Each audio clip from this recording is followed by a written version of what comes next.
Oi, pessoal, meu nome é Pietra, eu sou do 8º semestre de Medicina da UFES e hoje no Doutor Acadêmico eu vou falar sobre o protocolo IFEST. O protocolo IFEST, por definição, é a avaliação focada em sonografia para trauma, que é um exame muito importante usado em momentos críticos para a tomada de decisões. O principal objetivo do protocolo vai ser a detecção de líquido livre nas cavidades. Lembrando que até que se prove o contrário em um contexto de trauma, nós já vamos presumir que esse líquido encontrado ali é sangue. Nós vamos analisar alguns espaços, o hepato-renal, o espleno-renal, o vesical e o pericárdico no protocolo FAST puro. Mas como o nome da aula já diz, nós vamos ver o protocolo estendido, que é o protocolo IFAST, que a gente vai adicionar as janelas que incluem as bases torácicas para avaliar a presença de derrame pleural e de pneumotórax. Uma questão que eu não incluí aqui nos slides, mas que é bom ter em mente, é que a sensibilidade do protocolo tende a ser baixa, mas a especificidade é muito alta. O que isso quer dizer? Isso quer dizer que quando nós não encontramos líquido livre, não é possível descartar a presença de líquido, ou seja, tende a ter falsos negativos. Mas pela especificidade ser alta, é muito difícil ter um falso positivo. Logo, se você detecta um líquido ali, é praticamente certeza de que tem líquido. Sobre as vantagens e desvantagens do protocolo. Das vantagens, então, uma vantagem muito boa é que é um método não invasivo, é muito rápido, muito prático de fazer o protocolo, ele pode ser feito ali à beira do leito, ele não usa radiação ionizante, não necessariamente precisa ser feito por um médico cardiologista, o médico generalista pode fazer a realização do protocolo se ele tiver um treinamento adequado, pode ser realizado em pacientes instáveis, ele pode ser transmitido também em tempo real pela internet, aqui nesse tempo de telemedicina que vivemos hoje. Ele pode ser realizado simultaneamente a outros procedimentos terapêuticos e diagnósticos. Pode ser realizado em locais com métodos mais restritos, por exemplo, em catástrofes naturais, o protocolo pode ser realizado. E também é um protocolo de baixo custo.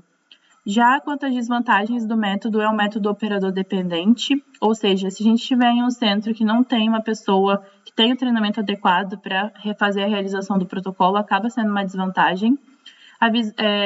Se o nosso paciente tiver muitos gases, for obeso, isso pode comprometer as imagens. O protocolo IFEST também tem como desvantagem que ele não identifica lesões específicas, ele é muito bom para ver líquido livre, mas identificar lesões específicas não é um método muito bom, e ele também não identifica lesões retroperitoneais. Quanto aos materiais para a realização do protocolo, além do aparelho de ultrassonografia, que é um componente central para a realização dos exames do protocolo IFEST, nós também vamos utilizar transdutores de ultrassom, que eu posso chamar de probe ou de sondas ao longo da nossa apresentação. Esses transdutores, eles são dispositivos responsáveis por enviar e receber as ondas sonoras, as quais vão formar as imagens observadas. Nesses exames, tem diferentes transdutores que podem ser utilizados. Eu tenho a sonda curvilínea ou convexa, que é essa primeira que aparece aqui das nossas figuras. Ela emite ondas de mais baixa frequência, normalmente ali na faixa de 2,5 a 5 Hz, e permite uma visualização mais profunda. E ele é muito essencial na avaliação da cavidade peritoneal e pericárdica. Além disso, também é muito útil na avaliação torácica de hemotórax. Ali a gente tem a sonda linear, que ela é mais de alta frequência, de 7,5 a 10 MHz, e ela é usada muito na avaliação de pneumotórax, porque ela possibilita a observação de estruturas mais superficiais, como a pleura, que tem uma resolução mais adequada. E também tem a sonda faseada ou acetorial, que ela pode ser usada na avaliação do coração e do pericárdio, devido à capacidade de penetração mais profunda e tem um ângulo bem estreito de visualização.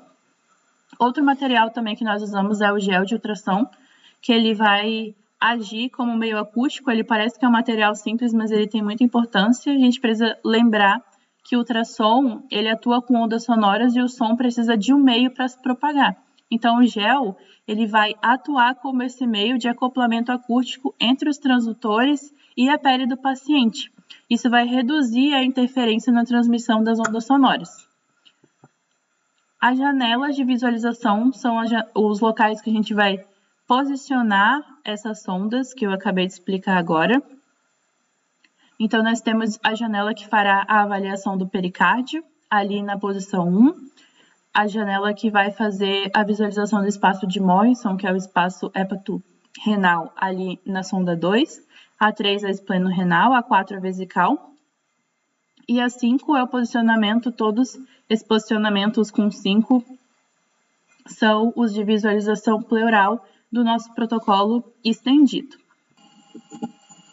A primeira janela a ser examinada é a janela pericárdica e ela pode ser acessada abaixo do processo tifoide. Para acessar essa via subtifoide, o transdutor ele deve ser posicionado no plano transversal, sendo deixado num ângulo de cerca de até 15 graus e apontado para o ombro esquerdo do paciente, sendo que a mão segurando o transdutor na posição pronada vai ser a ideal para atingir esse objetivo. E com a sonda posicionada dessa forma, ali então no processo tifoide, a imagem que nós vamos ter sendo transmitida no aparelho de ultrassom é essa daqui. Se a gente observar bem, essa imagem ela é uma imagem invertida, se a gente comparar ali com a anatomia original. Na verdade, se nós fôssemos transmitir a imagem real ali no ultrassom, ela seria mais ou menos desse jeito aí, porque é por onde, de acordo com a anatomia e de onde o probe ele está sendo ali inserido na pele do paciente. Então, nós podemos observar que a imagem é invertida e é aqui que o probe está encostando e essa é a imagem que está aparecendo ali no nosso aparelho de ultrassom. Aqui, então, uma imagem da vida real é como está aparecendo. A gente pode fazer a comparação com aquela imagem lá. Aqui nós temos o fígado, os átrios direito e o ventrículo direito. E aqui os átrios e os ventrículos esquerdos, e aqui essa linha que nós chamamos de uma linha hiperecogênica ou hiperecóica corresponde ao pericárdio. Aqui então nós podemos fazer uma comparação então da vida real sem as letrinhas, né? Aqui então é o fígado, aqui correspondendo então ao átrio e ao ventrículo direito, o átrio e o ventrículo esquerdo. Aqui nessa imagem, então, fazendo uma comparação, para a gente conseguir identificar melhor o que nós vemos de diferente. O que nós vemos de diferente aqui entre uma imagem e outra é que entre o fígado e o coração a gente tem esse espaço aqui em preto, que nós chamamos de uma imagem anecogênica, e aqui também. Essa imagem anecogênica ou anecoica que se forma aqui entre os folhetos do coração, ou seja, se a gente olhar aqui desse lado, entre os folhetos do pericárdio, correspondem a líquido livre. Então, aqui nessa imagem, nós dizemos que o nosso FAST, ele deu positivo. E aqui, que é a imagem normal, o nosso FAST deu negativo. Aqui, então, para a gente conseguir ver mais perfeitamente, nós temos derrame pericárdico tanto desse lado quanto desse lado aqui, entre os folhetos do pericárdio, forma líquido livre, que é essa imagem anecogênica ou anecoica, que é mais preto, que forma aqui, correspondendo ao FAST positivo. A próxima janela que vamos ver é a janela do espaço de Morrison, ou espaço hepato-renal, como você preferir. O probe ele deve ser colocado ali perto da linha axilar média entre os espaços da 8ª e a 11ª costela no plano coronal. E é recomendado que a gente deslize o probe cranialmente e caudalmente para a gente conseguir visualizar ali toda a área. Aqui nessa imagem que eu tirei do Muro Anatomia, é importante para a gente relembrar os aspectos anatômicos entre o rim direito, o fígado e o diafragma. Entre o diafragma e o fígado nós temos o recesso subfrênico e entre o fígado e o rim direito a gente tem o espaço hepato-renal. Aqui nós temos então do lado esquerdo a imagem que seria normal dessa janela. Nós conseguimos fazer então a observação aqui do fígado e do rim, e essa linhazinha mais hiperecogênica que a gente vê corresponde ao peritônio. Então, quando há presença de líquido livre nesse espaço, vai ter a presença de uma substância mais anecogênica, como a gente viu na janela anterior, que pode ser observado aqui nessa imagem do lado direito. A gente consegue, então, ver a presença de líquido, e na presença do líquido em um contexto de trauma, a gente já presume que é sangue. Então, essa imagem aqui, ela tem um FAST que é FAST positivo. E em um paciente que foi hemodinamicamente instável, a gente já encaminha ele para laparotomia. A outra janela, então, que a gente tem é a espleno renal. A sonda ela tem que ser colocada também no plano coronal, perto da linha axilar média. Nessa visão, o baço, o rim e o diafragma, eles são visualizados, sendo que entre o rim e o baço vai ter uma substância hiperecogênica que vai corresponder ao mesentério.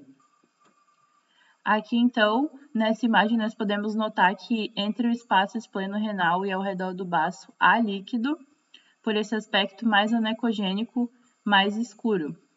Do mesmo modo da janela hepatorrenal, aqui nessa janela, então, o FAST ele é positivo, com pouco ou muito líquido no espaço, e o paciente tem também que ser encaminhado para laparotomia se ele estiver hemodinamicamente instável. A gente pode fazer aqui a comparação dessas duas imagens, aqui então, o líquido livre.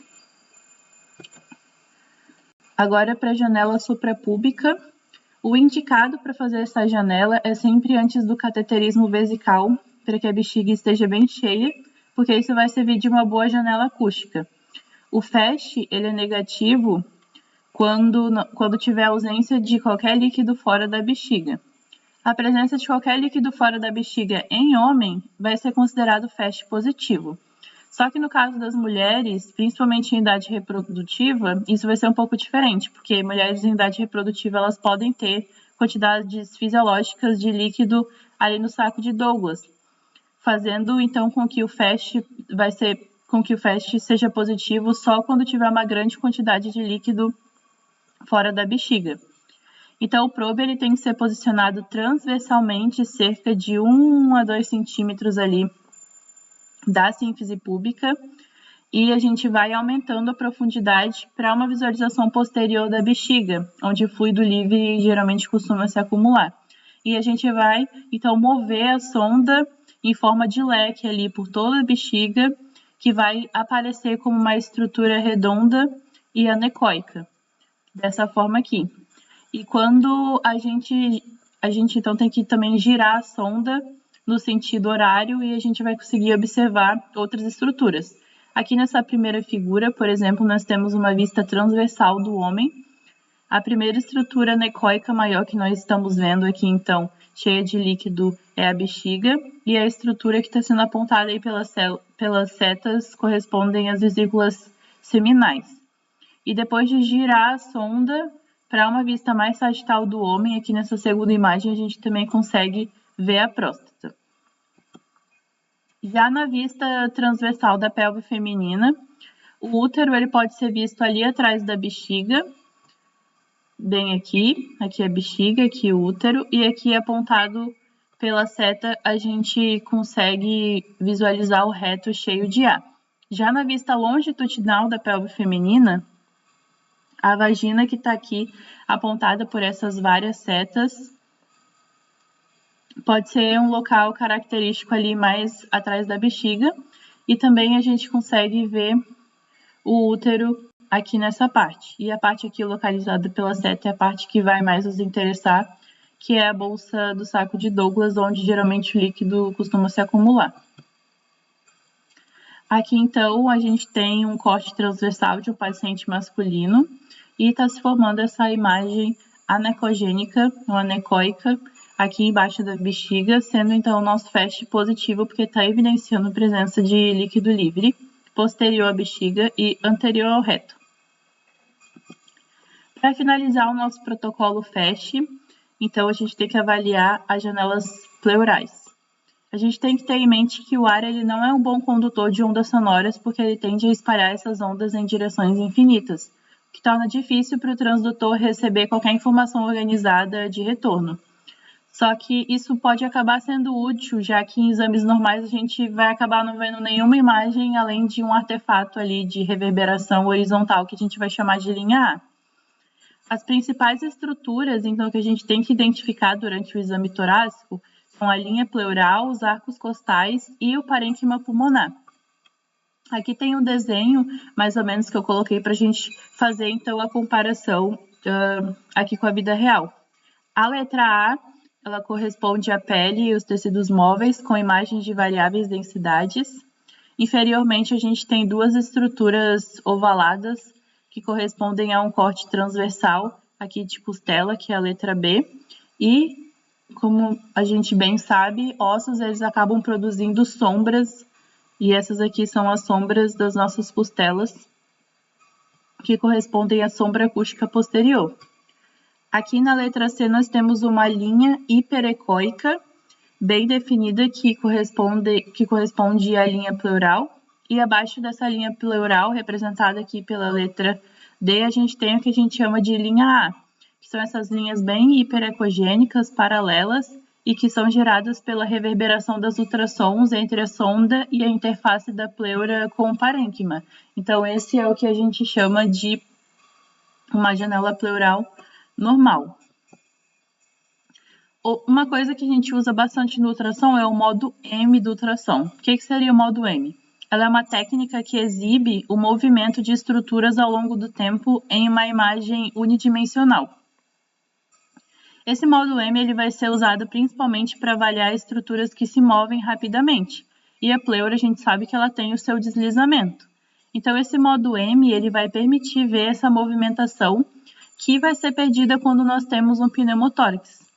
Então, nós observamos aqui essa mesma região no modo M, a gente acaba vendo o sinal da praia. O sinal da praia é o que seria a nossa janela pleural normal. O que a gente enxerga, então, no sinal da praia? Eu dividi aqui com letra A, B e C. A letra A são essas linhas aqui horizontais contínuas, que seria o nosso mar. A linha pleural, que é hiperecogênica e contínua, ela representa o que seria a arrebentação do mar, que é aqui na letra B.